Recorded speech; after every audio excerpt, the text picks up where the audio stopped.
Congrats po. Ate Eric. Parang kailan na. Hindi niya alam yung isasagot niya rito, di ba? Okay, good morning po sa inyo lahat.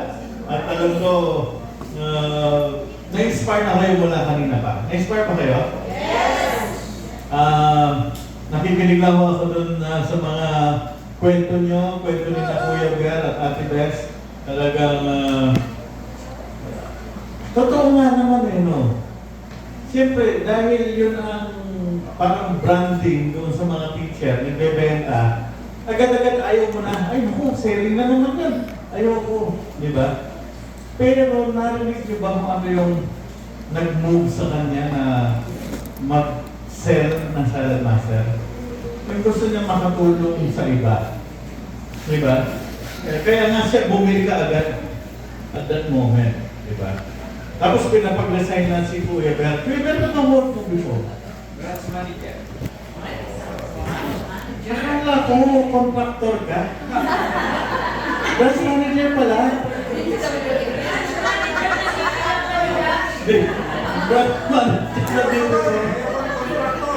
Branch manager na ano? Back to back, account ko? Stores. Ha?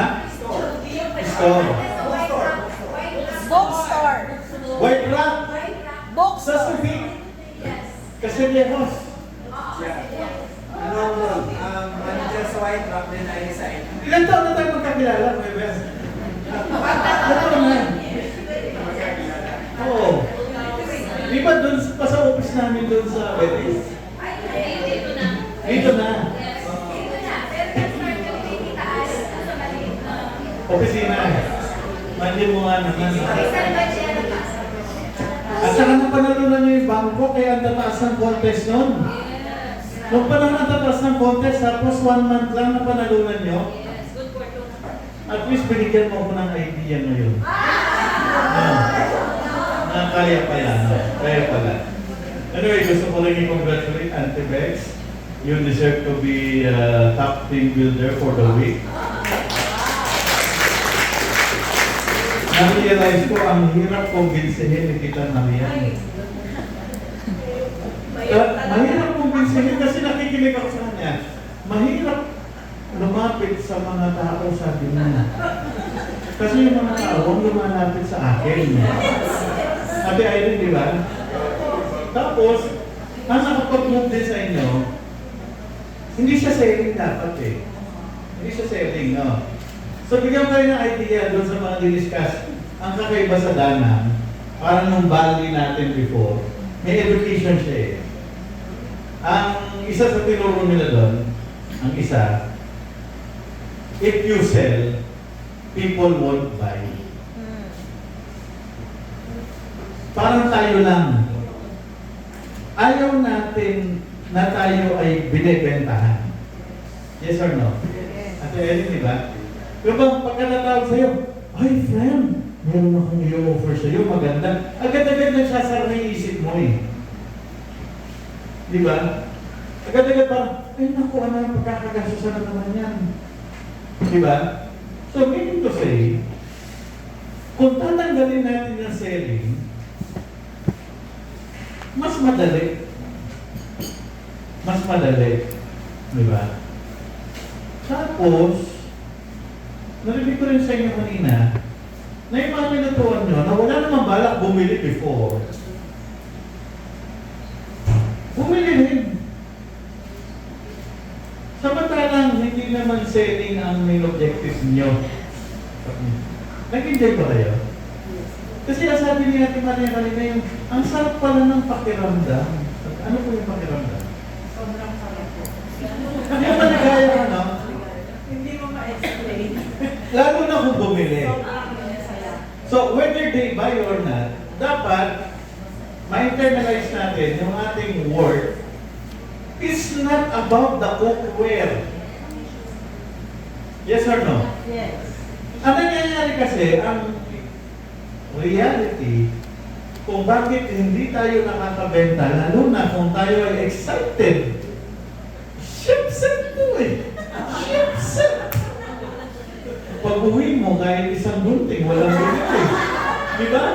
Kasi nasa isip mo, cookware. Cookware. Pwede ba natin tanggalin yung cookware sa equation? Pwede ba natin gawin yun? Na hindi pala cookware ang ino-offer mo sa tao. Yes, yung parang mag-i-enjoy tayo, makain tayo ng masarap. Eh tapos, makakatulong ba sa kanya yung salad master? Makakatulong ba sa kanya? At may isa pa silang itinuro doon sa Vietnam na I think lahat tayo agree. People don't buy from people they don't like. Be likeable. Gusto na nila yung salad master. Kaso ayaw nila yung kausap nila. Bibili ba sila? Ate Irene, do you agree? Kaya bumili sa'yo yung kausap nyo dahil they like you? Or balitan natin. If they don't like you, bibili ba? Exactly. No. So meaning to say, ang ganda ng ino-offer mo, gusto-gusto na nila eh. Pero if they don't like you, bibili ba? O balitan natin. Hindi nila kailangan ang ino-offer mo. Kaso hindi ka nila mapahindian. Di ba?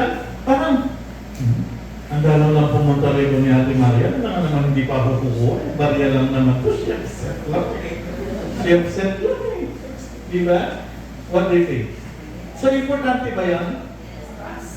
Importante yan, Ate Melina. So, ulitin ko, if you sell, they will not buy. Baliktad, no? If you sell, hindi sila bibili. Hindi huwag ka magbenta. No. Kuya boy, ang hirap yata nun, no? Pero kaya ba natin yun? Kaya. Yung feeling ba na, uy, maganda yung mga gamit mo, ikaw na. Ito na lang ang kulang eh. Di ba? Hindi ka pushy. At ulitin ko, if hindi ka nila gusto, kahit anong gawin mo, hindi ka nila gusto.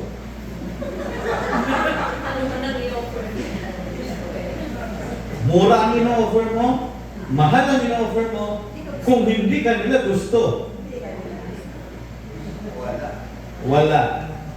Eh para, ano gagawin mo para magustuhan ka? Bubula-bulatsihin mo, Ate Irene, nakukuha ba sa bola? Ikaw nga, ayaw mong binubola ka eh. Tapos bubulahin mo yung kausap mo. Meron din? Bubula-bulahin mo para magustuhan ka. So yun ang kasama sa training ni Alvin. Paano ka magugustuhan ng kliyente despite na ang in-offer mo maganda at kailangan nila? They should like you. Tama? Punta tayo dun sa mga na-enjoy nila yung mga travels. Kasi kaya tayo wala dito last week kasi nandun kami sa Vietnam. Sino galing na ng Vietnam? Galing na tayo sa Vietnam, di ba Kuya Ben? Alam mo, yun ang naaalala ko before. Nung magpunta tayo sa Hanoi, sa Halong, at saka sa Ho Chi Minh, ang feeling ko, ang makikita ko ganun. Pero iba na pala. Ang ganda pala ng Danang Vietnam. At tatawagin ko yung mga kasama natin dito na nagbiyahe pa galing Vietnam para lang maikwento nila sa inyo yung experience na yun. No. Tawagin natin si Ann muna. Si Ann muna dito sa harap. Palakpakan naman natin.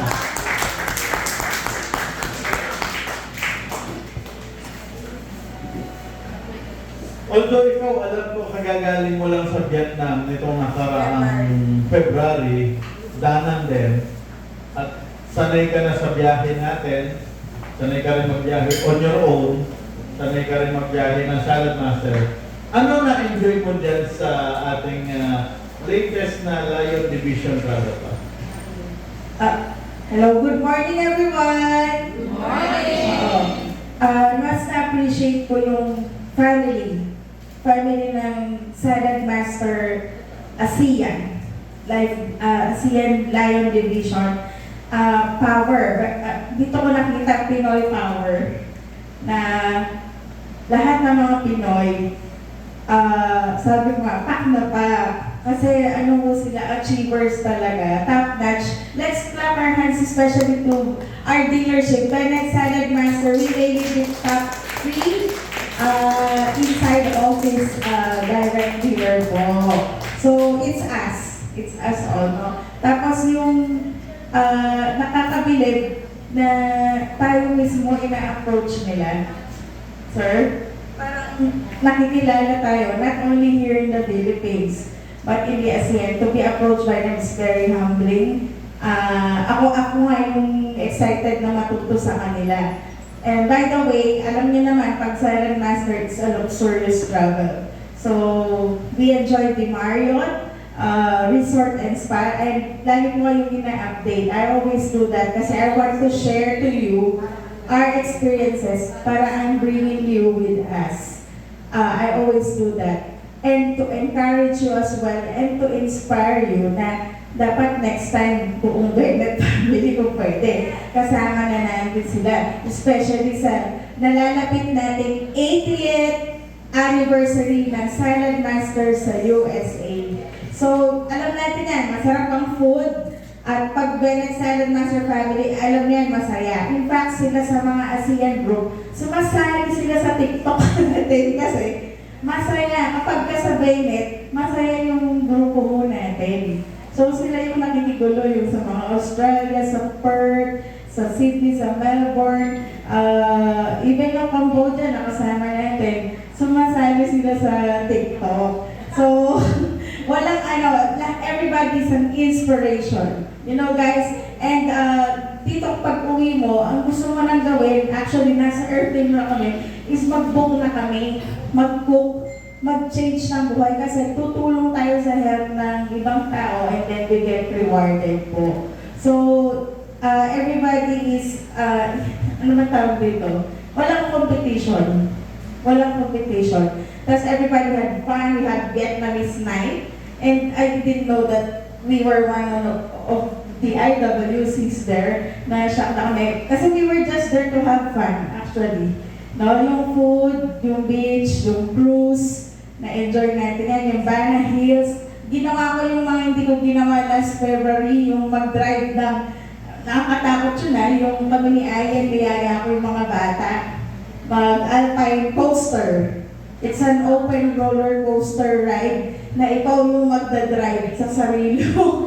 Paakyat, mahaba, akyat, baba yun. So, nobody dared to do it. Ang kasama ko, mga Gen Zs. Sila Rodel. At ako pa yung nagyaya, guys. Tsaka sila Ayan. So, it was one of the bravest experiences. Sabi ko, wow, I conquered this. So, it's high and lows just like Silent Master. But at the end of it all, tuloy-tuloy lang tayo. So, yun yung gusto ko. And ano pa ba na-enjoy shopping? At yung walang nakatatawa ng pagkasama sila, sir. Yun. So, yun lang po. Thank you, Bennett Silent Master, for the wonderful experience po. So, di kami kasi kasama siya sa top 10 dun sa distributor level, ano? At na-recognize siya. Lord to God, thank you. Hopefully, yan. At siya ngayon ay nahabol niya ay yung US. So, palakpakan natin si Anne. Okay, next.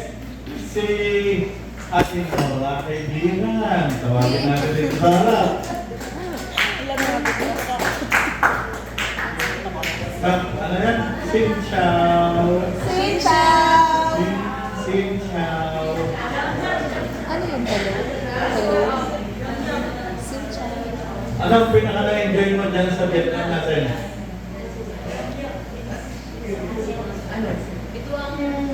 Ito ang trip natin na travel natin na kung sinasabi ko sa iyo na Hindi ko pag mag-travel, nagpapahinga ka lang. Okay. Relax. Kaya nyo nga ako. Ano masabi mo sa hotel? Maganda siya. Luxurious. Ay, Kong, maganda yung hotel namin, Kong.